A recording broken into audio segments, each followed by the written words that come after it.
Are you new to painting miniatures like me? Have you painted some truly horrific models in the past where the paint was far too thick?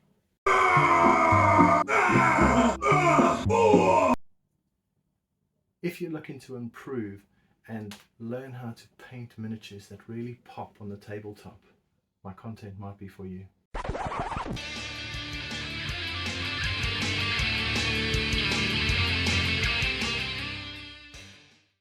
Hi everyone, Ken from Define Creations.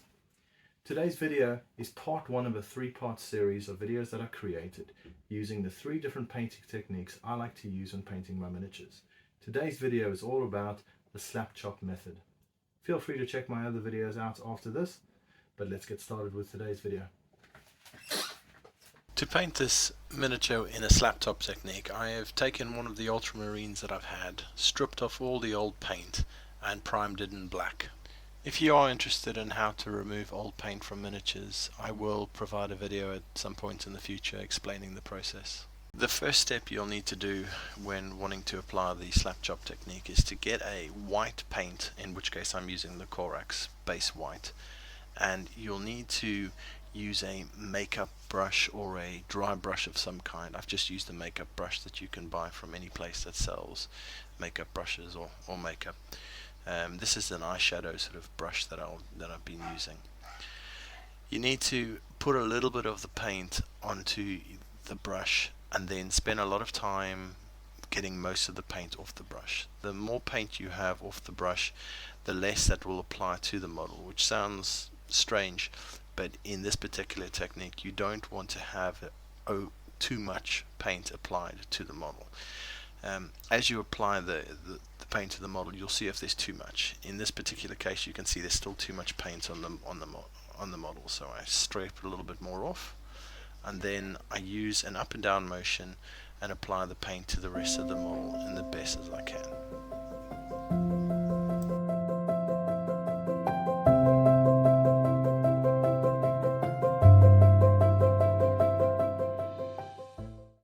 Now that we've applied the Corax white all over the model using our dry brush, we're ready to start applying our first layer of blue to our ultramarine model. For this, I'm going to use my wet palette, which has already been set up and used for a couple of models, and I'm going to use the game wash that I bought a pack of. This particular blue is very similar to the Cantor blue that you can get from the Games Workshop's Citadel paints. For my brush, I'm going to use a Citadel starter brush that I got with an Imperia magazine a while back.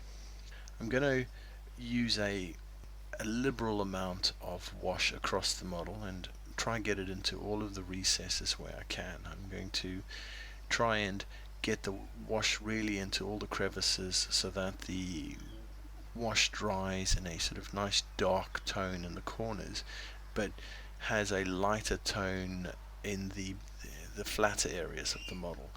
Don't worry too much about being perfect when you paint using this technique. The idea is to get the wash in the corners and the crevices and have the wash bring some of the white zenithal through to create your natural edge highlighting.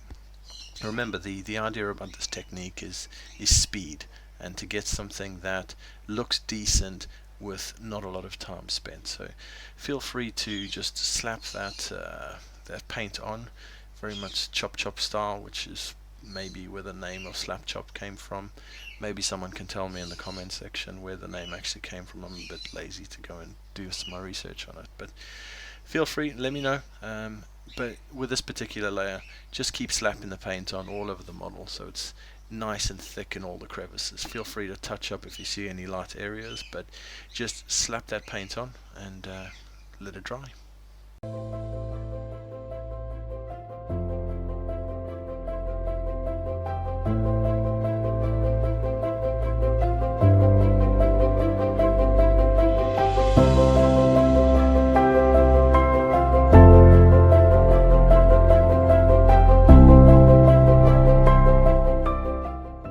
When you finished your first layer of the blue wash, give the model a chance to dry and then go back and touch up any areas that look like they're too light or might require a little bit more paint in some of the darker areas.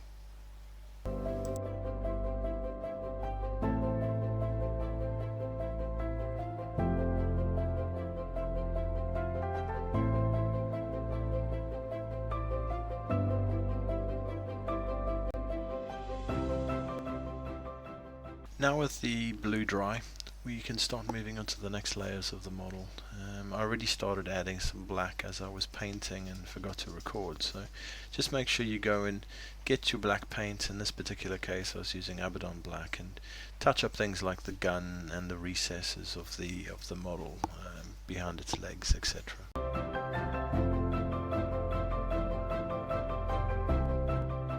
The next layer we're going to do is some of the finickier little bits of painting, which is going to be the eyes of the model. It's quite a small area, so you'll need a brush that's got quite a fine point. I'll be using the Mephiston red paint, which I'll put a blob on my wet palette, and I'll need to thin it a little bit with some medium or some water. The reason we're doing that is the paint's quite thick and it dries very quickly if you don't thin it down. So I'll thin it down a bit with some water, make it nice and sloppy, so nice and wet. So you can see on the wet palette it forms a bit of a bubble and it becomes a little bit more liquidy and more runny. So once I've done that, I'll wipe off a little bit, and with the edge of the brush I try and get into the eye area of the model, and if the paint is thin enough it should flow nicely into the model, and you get an added benefit with this of the sort of more runny part of the paint going around the eyeball and almost giving an effect of the eyes glowing. So another really quick bit of painting for the eyes that adds a little bit of value to the model, and it looks quite nice once it dries.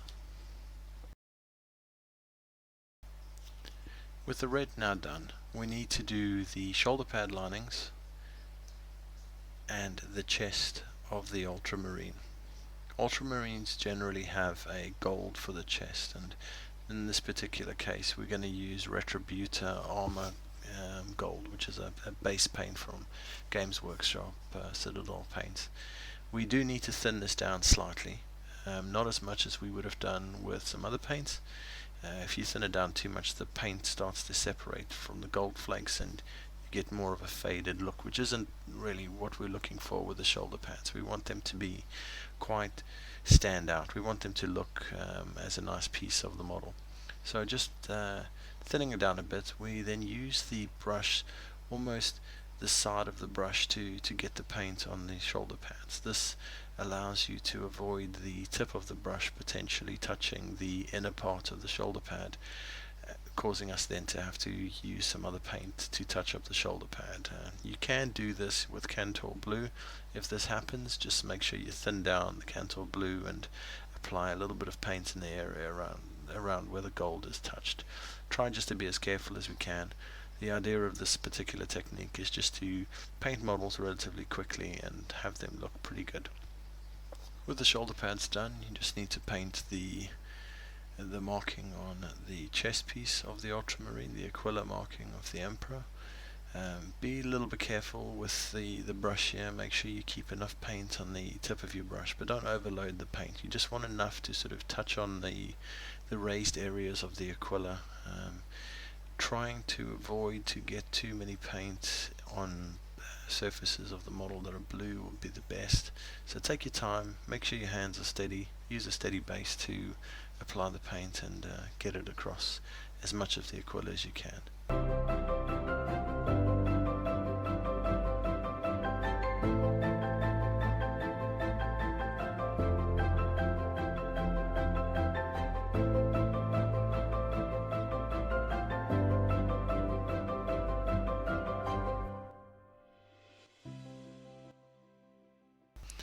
Now with the chest done, the only other bit of gold to paint is on the gun. There's a Eagle Aquila on the gun that you just need to touch up. So again, be a little bit careful. It's a small area to paint.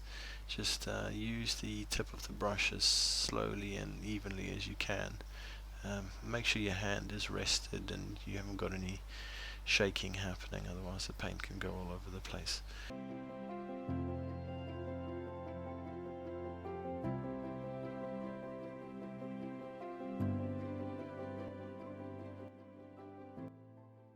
When we painted the eyes earlier, I forgot to paint the purity seal on the oath of moment on the shoulder guard of the Space Marine. So just Take your paint that's already been thinned down and just touch around the area. Make sure it doesn't flow too much on other parts of the model. If it does, just clean the paint off your brush, dry it off, and just soak it up around the edges.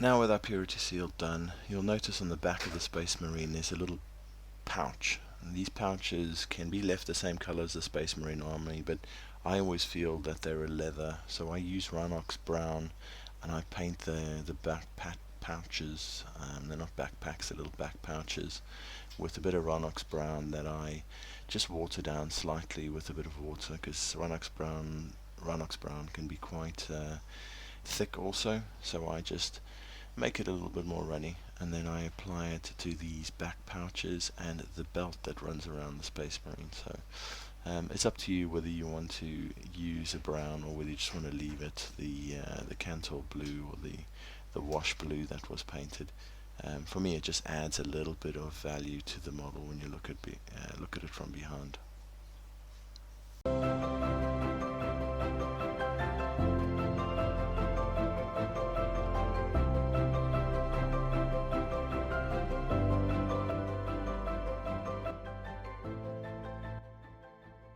With the browns now done, you'll notice that a lot of the paint is dried around your model. It's the perfect time to go around and just quickly patch up some of the areas you may have accidentally touched with different colors and different areas. Like in mine, I touched a bit of red on the head, so I'm trying to patch it up the best I can with some of the wash, but as I mentioned, you can use the Cantor blue with these ultramarines. The red around this purity seals also faded slightly, and the golds in some areas were missed, so I just patched them up quickly. The last bit to look at is the gun and some of the silver bits around the model. The gun typically isn't just plain black, it's a metal object, so what I like to do is use a brush that's not really an expensive brush. In this case, I've just used the starter brush, and you almost use the brush very much similar to what we did with the makeup brush earlier. We get most of the paint off and we do a bit of a dry brushing technique on the model. So if you see too much silver coming off again, just take some silver off of the brush and just roughly brush around the gun to give that look of being a little bit more weathered with some of the black coming through. This is a technique that I like to use. I think it looks quite nice, but it's up to you, up to each of you and what you want to do. If you want to leave the gun black and just touch silver around the edges, that's also fine. I think it came out quite nice. Once the paint dried, you can see how the lighter areas have come through in the top areas of the model, and the darker recesses have sunk in quite nicely. Overall, this model took me about 20 minutes to do. If you've enjoyed my content so far and you're interested in some of the other painting techniques, come back and have a look at my next video, which will be on the classic painting method done by GW with traditional paints, and then come back and have a look at the video that follows that, which will be more focused on a slight grimdark version of the same painting technique.